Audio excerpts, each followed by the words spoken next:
안녕하세요. 하이에듀 교육연구소 정경수입니다. 오늘은 해외에서 고등학교를 졸업하고 국내 대학으로 입학을 하는 그런 전형에 관심이 있는 분들이 많으셔서 그 좀 헷갈린 용어도 정리해 드릴 겸 두 가지로 지원하실 수 있는 방법에 대해서 안내를 해드리려고 합니다. 기본적으로 해외고 졸업자 또는 졸업 예정자의 국내 대학 전형은 두 가지로 나뉩니다. 외국고 전형이라고 말하는 전형이 있고 그냥 해외고 졸업자 국내 대학 수시 전형이라고 하는 두 가지로 나뉘게 되는데 그 두 가지의 차이점은 먼저 외국고 전형이라고 말하는 전형은 현재 카이스트에서만 지원을 받고 있는 전형인데 아마 점점 이게 늘어날 것 같기는 합니다. 그런데 그 카이스트에서만 지금 지원을 받고 있는 해외고 전형은 기본적으로 해외 학교들이 9월에 학기를 시작하고 6월에 졸업을 하기 때문에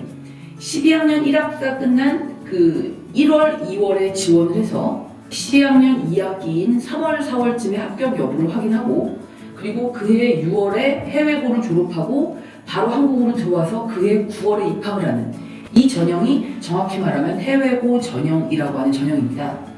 하지만 나머지 대학들인 경우에는 보통 저희가 해외고 국내 수시 전형이라고 얘기를 해서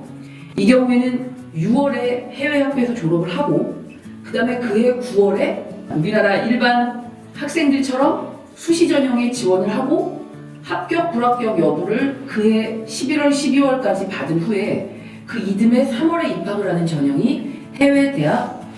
국내 수시 전형이라고 얘기를 합니다. 그래서 보통 해외에서 고등학교를 졸업하고 그냥 일반 수시 전형으로 들어오는 케이스는 6개월 정도의 텀이 생기겠죠, 빈 텀이. 근데 이 빈 텀이 생기는 게 싫어서 미리 1년 전에 그 지원을 해서 해외 학교를 조기 졸업하고 그 3월에 들어올 수 있는지에 대해서 물어보시는 분들이 많은데 그건 안 됩니다. 그건 안 되고 해외고 졸업자 국내 수시 전형은 반드시 졸업을 하고 그 다음에 그게 9월에 원서를 넣고 10월이나 11월에 면접을 본 후에 12월쯤에 합격 발표 여부를 듣고 3월에 그 다음에 3월에 입학하는 그렇게 전형으로 진행이 되고 있습니다. 그러면 지금 아까 얘기한 해외고 전형 또는 해외고 졸업자 국내 수시 전형이라고 하는 두 가지 방법으로 국내 대학에 지원을 할 때 기본적인 지원 자격은 카이스트 같이 딱 6월에 졸업하고 9월에 입학할 수 있는 해외고 전형인 경우에는 고등학교 1, 2, 3학년을 모두 해외에서 이수를 해야 됩니다. 하지만 나머지 9월에 지원을 하게 되는 국내 대학 수시 전형인 경우에는 뭐 국내와 해외 합해서 고등학교 3년을 여하튼 졸업만 하면 되는 거고 대신 국내 학교를 재학했을 당시에 생기부가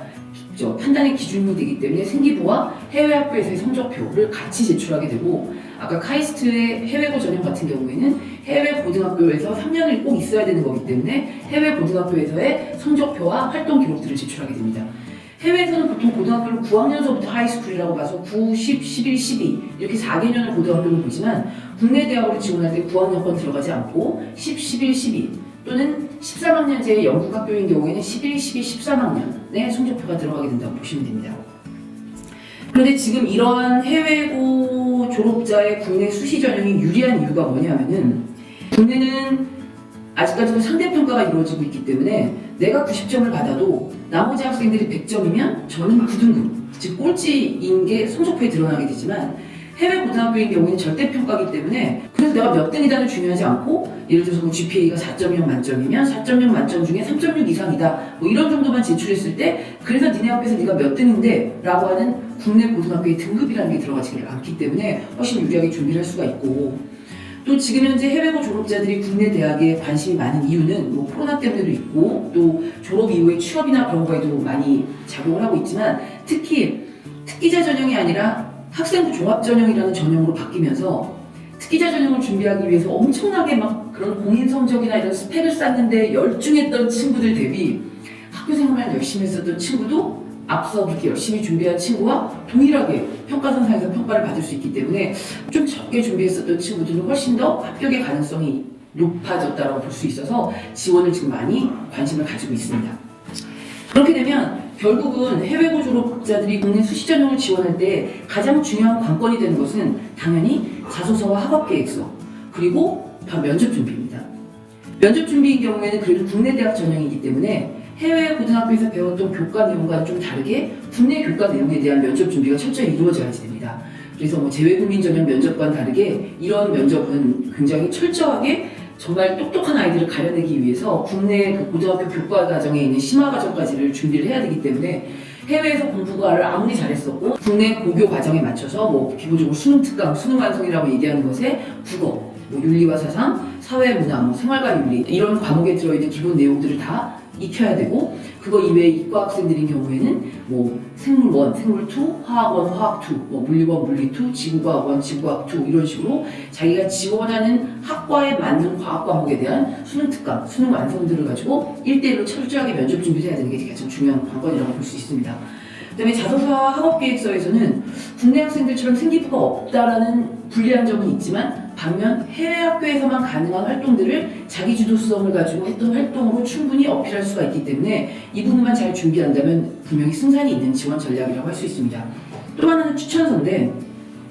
국내 고등학교인 경우에는 워낙에 추천서를 선생님들이 많이 써보셨기 때문에 추천서 하나당 예를 들어서 글자 숫자 제한이 2,000자다 그럼 거의 2,000자에 가깝게 담임선생님들이 써주시거나 하지만 해외 학교 선생님들인 경우에는 그냥 대충 한 줄, 두 줄 이렇게 써주시는 경우가 많아서 저희 기관 같은 경우에는 미리 이 해외고 졸업자들하고 저희가 상담을 진행하면서 지원할 대학별 자소서 학업계획서를 먼저 초안이라도 완성한 다음에 그걸 해외 대학에 지원하는 형식의 어떤 에세이 형식으로 영어로 다 번역을 해서 그 부분을 가지고 추천인 분께 추천서를 부탁드릴 때 저는 이러한 취지로 국내 대학, 한국에 있는 대학 어디를 어떻게 지원하려고 합니다. 라는 자기가 지원하고자 하는 그런 전략에 대한 그 자소서를 에세이 형식으로 바꾼 내용과 추천서 형식을 같이 드리면서 추천서를 받게 하고 있습니다. 그럼 아무래도 그냥 일반적으로 한두 줄 이렇게 나오는 추천서가 아니라 본 내용대로 굉장히 성실하게 추천서가 나올 수도 있을 것입니다. 그래서 그렇게 준비를 하시면 분명히 졸업한 이후에도 저희가 한국이라고 하는 국적을 가진 이상에는 졸업 이후에 진로나 뭐 비자 문제도 있기 때문에 저는 어떻게든 전략을 잘 세워서 국내 대학으로 진학할 수 있도록 도와드리고 싶습니다. 도움이 필요하신 분들은 공부하신 분들은 메일 보내주시면 답장 보내드리겠습니다. 감사합니다.